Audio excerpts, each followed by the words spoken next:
18 diablos, y clérigos, y su misión, vuestro nombre y reputación, os han precedido, explicó el capitán Baines a Drist mientras acompañaba al Drow y a sus compañeros hasta la pasarela de desembarque.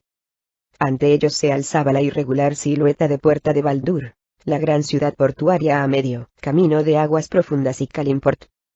Muchas construcciones bordeaban la imponente zona de muelles, desde almacenes bajos a edificios más altos que exhibían armamento y puestos de vigía, lo que proporcionaba a la zona un aspecto desigual y escarpado. Mi hombre no tuvo muchos problemas para encontraros pasaje en una gabarra, siguió Baines. Gente muy perspicaz la que acepta a un Drow, dijo Bruenor en tono burlón. No tanto, si dejan subir a un enano, repuso Drist, sin una vacilación. El capitán y la tripulación son enanos, explicó Baines, lo que provocó un gemido de Drist, y una risita burlona de Bruenor. El capitán Bumpo Tumbatruenos, y su hermano Don Nat, y sus dos primos lejanos por parte de madre. Al parecer, los conoces bien, observó Catibrie. Todo el que conoce a Bumpo, conoce a su tripulación, y, todo hay que decirlo, son un cuarteto difícil de olvidar, manifestó el capitán. A mi hombre no le costó conseguiros pasaje, como ya he dicho, ya que los enanos conocen la historia de Bruenor Batleamer, y como reclamó Mithril y la de sus compañeros, incluido el elfo oscuro. Apuesto a que nunca llegará el día en que te conviertas en el héroe de un puñado de enanos, apostilló Bruenor a Drist. Apuesto a que no llegará el día en que lo desee, repuso el vigilante. El grupo llegó a la barandilla entonces, y Baines se hizo a un lado, extendiendo el brazo en dirección a la pasarela. Adiós, y que vuestro viaje os devuelva sanos y salvos a vuestro hogar, dijo. Si estoy en el puerto o en las inmediaciones cuando regreséis a Puerta de Baldur, tal vez volvamos a navegar juntos. Es posible, respondió Regis con cortesía, pero tanto él como los otros sabían que, si llegaban hasta Caderly y se deshacían de la piedra de cristal, pensaban pedir ayuda a Caderly para que los transportara mágicamente hasta Luskan. Les quedaban aproximadamente otras 2 semanas de viaje, si avanzaban con rapidez, pero el clérigo podía llevarlos andando sobre el viento de regreso a Luskan en cuestión de minutos. Eso decían Drist y Catibrie, que ya habían realizado tal caminata con él. Entonces podrían ocuparse del apremiante asunto de encontrar a Wulfgar. Entraron en Puerta de Baldur sin incidentes, si bien Drist notó que era el blanco de muchas miradas. Pero no se trataba de miradas inquietantes, sino de curiosidad. El Drow no pudo evitar contrastar esta experiencia con su otra visita a la ciudad, cuando había ido en pos de Regis, a quien Artemis Entreri se había llevado a Calimport. En aquella ocasión, Drist, con Wulfgar a su lado, había entrado en la ciudad disfrazado con una máscara mágica que le permitía aparecer como un elfo de la superficie. ¿No se parece demasiado a la última vez que pasaste por aquí, inquirió Catibrie, que conocía bien la historia de la primera visita, al ver la mirada de Drist? Siempre deseé deambular libremente por las ciudades de la Costa de la Espada, respondió él. Parece que nuestro trabajo con el capitán Deudermont me ha concedido ese privilegio. La reputación me ha liberado de algunas de las aflicciones de mi herencia. ¿Consideras que eso es algo bueno?, preguntó la muy perspicaz muchacha, pues había percibido con claridad el ligero frunce en el rabillo del ojo del Drow cuando éste habló. No lo sé, admitió él. Me gusta poder andar tranquilamente ahora por muchos lugares, sin ser perseguido. Pero te duele pensar que tuviste que ganarte ese derecho, finalizó ella por él, sin equivocarse. ¿Me miras a mí, una humana, y sabes que yo no tuve que obtenerlo? Y a Bruenor, y a Regis, un enano y un alfín, y sabes que pueden ir por donde quieran, sin tener que ganárselo. Es algo que no os echo en cara a ninguno, repuso Drist. Pero, observa sus miradas. Miró en derredor a las muchas personas que recorrían las calles de Puerta de Baldur, y casi todas se volvían para contemplar al Drow, curiosidad, algunas con admiración en los ojos, otras con incredulidad. Así que, a pesar de que andas libremente, no andas libremente, comentó ella, y su señal de asentimiento indicó a su compañero que, ahora lo había comprendido. Si había que elegir entre enfrentarse al odio de los prejuicios, o a las miradas, igualmente ignorantes, de los que lo observaban como una curiosidad, lo último parecía con mucho lo mejor. Pero ambas cosas eran trampas, ambas eran cárceles, que encerraban a Drist entre los confines de la bien conocida reputación de un elfo Drow, de cualquier elfo Drow, y por lo tanto, limitaban a Drizzt a su herencia. «Va. No son más que un atajo de estúpidos», dijo Bruenor. «Los que te conocen saben quién eres», añadió Regis. Se lo tomó todo con tranquilidad, con una sonrisa. Hacía ya mucho que había abandonado toda esperanza vana de encajar realmente entre los habitantes de la superficie. La bien merecida reputación de los de su raza como traidores y acarreadores de catástrofes siempre lo impediría, y en su lugar, había aprendido a concentrar su energía en aquellos que se encontraban más próximos a él, en aquellos que habían aprendido a ver más allá de su apariencia física. Y ahora estaba allí con 3 de sus amigos más íntimos y queridos, deambulando libremente, y adquiriendo sus pasajes sin problemas, y sin más inconvenientes que los que ocasionaba la reliquia que debían transportar. Eso era de verdad lo que Drizzt Do'Urden había deseado desde el momento en que había conocido a Catti-brie, Bruenor y Regis, y, con ellos a su lado ahora, ¿cómo podían molestarlo las miradas, tanto si eran de odio como de ignorante curiosidad? No, su sonrisa era sincera. Si Wulfgar hubiera estado con ellos, entonces todo habría ido a la perfección para el Drow. Ese sería el mayor tesoro, aguardando al final de su largo y penoso camino.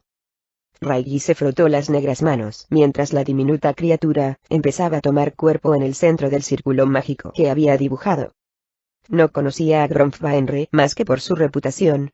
Pero, a pesar de la insistencia de Harlaxle en que el archimago sería digno de confianza en esta cuestión, el simple hecho de que Gromf fuera Drow y perteneciera a la casa gobernante de Menzoberranzan desazonaba enormemente a Raigi.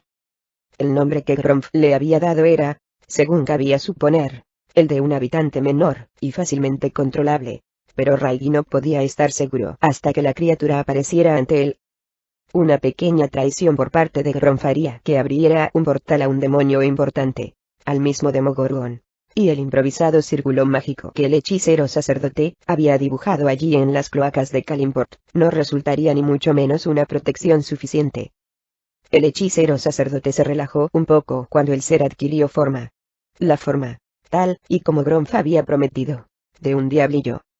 Incluso, sin el círculo mágico, alguien tan poderoso como Raigi no habría tenido problemas para manejar a un simple diablo. ¿Quién es el que pronuncia mi nombre?, inquirió el diablo en la lengua gutural del abismo, a todas luces bastante preocupado, y, como advirtieron Raigi y Harlaxle, algo nervioso. Y más aún lo estuvo cuando descubrió que quienes lo habían llamado eran elfos Drows. «No deberías molestar a Drusil». «No, no, porque él sirve a un gran amo», siguió Drusil, hablando con fluidez en la lengua Drow. «Silencio», ordenó Raigi, y el diminuto diablo se vio obligado a obedecer. El hechicero sacerdote miró a Harlaxle. «¿Por qué protestas?», preguntó el mercenario a Drusil. «¿No es el deseo de los tuyos poder acceder a este mundo?». Drusil ladeó la cabeza, y entrecerró los ojos. Parecía reflexionar, pero al mismo tiempo se mostraba aprensivo. Así prosiguió el jefe mercenario. «Pero últimamente no te han llamado amigos, sino enemigos, según me han dicho». «Te llamó Caderly de Carradoon». Drusil mostró los afilados dientes, y siseó ante la mención del clérigo, lo que hizo aparecer una sonrisa en los rostros de los 2 elfos oscuros. Al parecer, Gromfvaenre no los había enviado en la dirección equivocada. «Nos gustaría causar dolor a Caderly», explicó Harlaxle con una sonrisa maliciosa. «¿Le gustaría a Drusil ayudar?». «Dime cómo», respondió ansioso el diablo. «Hemos de averiguarlo todo sobre el humano», indicó el mercenario. «Su aspecto y comportamiento, su historia, y dónde se encuentra ahora». «Nos han dicho que Drusil, de entre todos los habitantes del abismo, conoce al hombre». «Odia al hombre», corrigió él, y realmente parecía ansioso. Pero de improviso se echó atrás, y los contempló a ambos con suspicacia. «Os lo digo, y entonces os deshacéis de mí», observó. Harlaxle miró a Raigi, pues ya habían esperado tal reacción. El hechicero sacerdote se puso en pie, y, acercándose a uno de los lados de la diminuta estancia, apartó una pantalla que dejó al descubierto una pequeña tetra, que borboteaba y hervía. «Carezco de demonio familiar», manifestó Raigi. «Un diablo me iría bien». Los ojos negros como el carbón de Drusil llamearon como hogueras. «Entonces podremos hacer daño a Caderly y a muchos otros humanos juntos», razonó el ser. «¿Está de acuerdo Drusil?», inquirió Harlaxle. «Tiene elección Drusil. replicó el sarcástico. En lo de servir a Raigi, sí, respondió el Drow, y el demonio se sintió evidentemente sorprendido, como sucedió también con Raigi. En cuanto a revelar todo lo que sabes sobre Caderly, no. Es demasiado importante, y, si debemos atormentarte durante 100 años, lo haremos. Para entonces Caderly ya estará muerto, contestó Drusil con frialdad. Atormentarte seguiría resultando agradable, para mí, se apresuró a replicar el mercenario, y Drusil sabía lo suficiente sobre los elfos oscuros para comprender que no era una amenaza vana. Drusil desea hacer daño a Caderly, admitió la criatura, y sus negros ojos centellearon. Entonces cuéntanos, dijo Jarlaxle. Todo. Más tarde, aquel mismo día, en tanto que Drusil y Raigi llevaban a cabo los conjuros mágicos que los unirían como amo y espíritu servidor, Jarlaxle descansaba en soledad en la habitación que había en el segundo sótano de la casa Basadoni. Realmente había averiguado mucho, gracias al pequeño demonio, y lo más importante de todo, era que no deseaba llevar a su banda cerca de aquel humano llamado Caderly Bonaduse, decisión que había llenado de consternación a Drusil. El líder de espíritu elevado, armado con una magia muy superior a la de Raigi y Muriel, podía resultar un enemigo demasiado peligroso. Y, lo que era peor aún, al parecer Caderly estaba reconstituyendo una orden de clérigos, y había empezado a rodearse de jóvenes y poderosos acólitos, idealistas entusiastas. La peor clase, dijo Jarlaxle cuando Entreri penetró en la habitación. Idealistas, explicó, al ver la expresión de perplejidad del asesino. Por encima de todo, odio a los idealistas. Son unos insensatos, coincidió Entreri. Son fanáticos imprevisibles, afirmó Jarlaxle. Ciegos al peligro y al miedo, mientras crean que el camino por el que transitan está de acuerdo con los dogmas de su deidad particular. ¿Y el jefe de esta otra cofradía es un idealista?, inquirió un Entreri confundido, pues pensaba que lo había llamado para discutir su inminente reunión con las restantes cofradías de Kalimport a fin de detener una guerra antes de que se iniciara. No, no, esta es otra cuestión, repuso el mercenario, agitando una mano para desechar la idea. Una que se refiere a mis actividades en Mensoberranzan, y no aquí en Kalimport. No dejes que te preocupe, pues tú tienes asuntos mucho más importantes. Y también Jarlaxle lo borró de su mente entonces, para concentrarse en el problema más inmediato. Le había sorprendido todo lo que Drusil había contado sobre Caderly, pues no había ni imaginado que este humano pudiera representar un problema así. Si bien se mantenía firme en su decisión de mantener a sus secuaces lejos no se dejaba desalentar, pues sabía que Drizzt y sus amigos se encontraban aún muy lejos de la enorme biblioteca conocida como espíritu elevado. Y Jarlaxle no tenía intención de permitirles llegar a ella. Sí, un placer conocerlo. Vaya, todo un placer, Rey Bruenor, y a tu hija mis bendiciones. Era al menos la 10ª vez que Bumpo Tumbatruenos, un corpulento y menudo enano con una llameante barba naranja y una inmensa nariz chata inclinada sobre un lado de su rubicundo rostro, le decía aquello a Bruenor desde que el afluente de la Vega había zarpado de Puerta de Baldur. El navío enano era un barco de fondo cuadrado y plano de 6 metros de longitud con 2 filas de remos, aunque solo se usaba una por lo general y una larga pértiga en la popa para maniobrar e impulsarlo. Bumpo y su igualmente rotundo y chapucero hermano Don Nat se habían desvivido por complacerlo, nada más poner los ojos sobre el 8º rey de Mitrilaj, y Bruenor había parecido sinceramente sorprendido de que su nombre hubiera crecido hasta alcanzar tales proporciones, incluso entre los de su propia raza. Ahora, no obstante, la sorpresa empezaba a convertirse más bien en enfado, mientras Bumpo y Donat y sus 2 primos remeros, Jipper y Kipper Estrujapeses, seguían colmándolo de halagos, promesas de lealtad y la acostumbrada retahíla de sensiblerías al uso. Sentados algo aparte de los enanos, Drizzt y Catibries sonreían. El vigilante miró alternativamente a la muchacha, le agradaba sobremanera mirarla, cuando ella no se daba cuenta, y a los alborotados enanos. Luego contempló a Regis tumbado boca abajo en la proa, con la cabeza colgando sobre la parte delantera de la nave, mientras dibujaba figuras en el agua con las manos, y de nuevo a su espalda, a la cada vez más diminuta silueta de Puerta de Baldur. Volvió a pensar en su paso por la ciudad, algo que había realizado con una facilidad que el Drow no había conocido nunca antes, ni siquiera cuando había llevado la máscara mágica. se había ganado esta tranquilidad. Todos ellos lo habían conseguido. Una vez completada su misión y la piedra de cristal bien custodiada en las manos de Caderly, y una vez que hubieran recuperado a Wulfgar y ayudado a su amigo a salir de las tinieblas, entonces tal vez podrían volver a correr por el amplio mundo, sin más motivo que averiguar qué había tras la siguiente línea del horizonte, y sin más molestias que la exagerada adulación de enanos chapuceros. Lo cierto era que Drizzt lucía una sonrisa satisfecha, esperanzado de nuevo con respecto a Wulfgar y a todos ellos. Nunca habría podido imaginar que llegaría a encontrar una vida así aquel día, hacía ya tantas décadas, en que había abandonado Menzoberranzan. Se le ocurrió entonces que su padre, Saknafein, que había muerto para proporcionarle esta posibilidad, lo observaba en ese momento desde otro plano, un lugar agradable para alguien como Zack que tanto lo merecía. Lo observaba y sonreía. Cuarta parte reinos tanto, si es un palacio de un rey, un baluarte de un guerrero, una torre de un hechicero, un campamento de unos bárbaros nómadas, una granja con campos delimitados con piedras o setos, o incluso una habitación diminuta y vulgar en lo alto de la escalera trasera de una posada desvencijada, todos gastamos una enorme cantidad de energía para labrarnos nuestro propio y pequeño reino. Desde el castillo más magnífico al rincón más minúsculo, desde la arrogancia de la nobleza, los deseos modestos del campesino más humilde, existe una necesidad básica en la mayoría de nosotros de ser propietarios, o al menos administradores. Necesitamos encontrar nuestro reino, nuestro puesto en un mundo a menudo demasiado desconcertante y abrumador, nuestro sentido del orden en un pequeño rincón de un orbe que suele parecernos demasiado grande y demasiado ingobernable. Y así pues marcamos y circundamos, ponemos cercas y candados, para a continuación proteger nuestro espacio con ferocidad armados con espadas u horcas. Lo que esperamos es que ese sea el final del camino que elegimos recorrer, las recompensas de paz y seguridad a una vida de penalidades. Sin embargo, nunca es así, pues la paz no es un lugar, tanto si está bordeado de setos como de altos muros.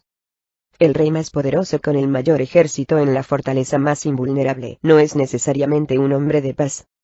Muy al contrario, pues lo irónico de todo ello es que la adquisición de tal riqueza material puede ir en contra de cualquier esperanza de auténtica serenidad.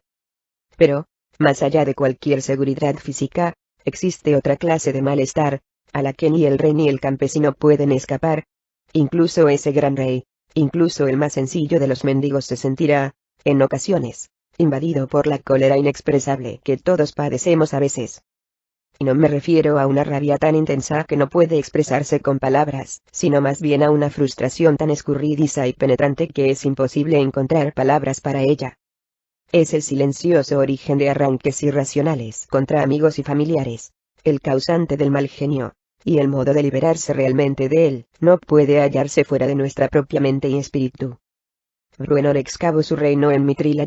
No obstante, no encontró paz allí, y prefirió regresar al Valle del Viento Helado, un lugar al que había llamado hogar no por un deseo de riqueza, ni por ser un reino heredado, sino porque allí, en las heladas tierras del norte, Bruenor había conocido su mayor paz interior. Allí se rodeó de amigos, yo entre ellos. Y, si bien no querrá admitirlo, no estoy seguro siquiera de que lo reconozca, su vuelta al Valle del Viento Helado se vio, de hecho, precipitada por su deseo de regresar a aquel momento y tiempo emocional en el que él y yo, Regis, Catibrie y Wulfgar estábamos juntos. Bruenor regresó en busca de un recuerdo. Sospechó que Wulfgar ha encontrado ahora un lugar a lo largo o al final del camino elegido, un hueco, sea una taberna en Luskan o en aguas profundas, un granero prestado en un pueblo agrícola, o incluso una cueva en la columna del mundo. Porque de lo que Wulfgar carece ahora es de una imagen clara del lugar en el que desea estar emocionalmente, un puerto seguro al que huir. Si vuelve a encontrarlo, si consigue superar la confusión de sus recuerdos más discordantes, entonces es probable que también él regrese al Valle del Viento Helado en busca del auténtico hogar de su alma. En Menzoberranzan conocí muchos de los pequeños reinos que estúpidamente amamos. Casas poderosas y resistentes y parapetadas de sus enemigos en un vano intento de obtener seguridad. Y, cuando abandoné Menzoberranzan para vagar por la salvaje antípoda oscura, también yo busqué hacerme mi hueco. Pasé un tiempo en una caverna, conversando solo con Genuibar, y compartiendo el espacio con criaturas con aspecto de hongo, a las que apenas comprendía, y que apenas me comprendían a mí. Me aventuré hasta Blindenstone, ciudad de los gnomos de las profundidades, y podría haber hecho de aquello mi hogar, tal vez, excepto que quedarme allí, tan cerca de la ciudad Drow, sin duda habría significado la ruina de aquellos seres. Y de este modo, salí a la superficie y encontré un hogar con Montolio de Broche en su maravilloso bosquecillo de las montañas. Puede que el primer lugar en el que llegué a encontrar cierta paz interior. Aún así, acabé por comprender que el bosquecillo no era mi hogar, ya que cuando Montolio murió descubrí sorprendido que no podía permanecer allí. Finalmente encontré mi lugar, y descubrí que el lugar estaba dentro de mí, no a mi alrededor. Sucedió cuando llegué al Valle del Viento Helado, cuando conocí a Catibrie, y a Regis, y a Bruenor. Solo entonces aprendí a vencer la inexpresable cólera interior. Solo allí aprendí lo que es la auténtica paz y serenidad.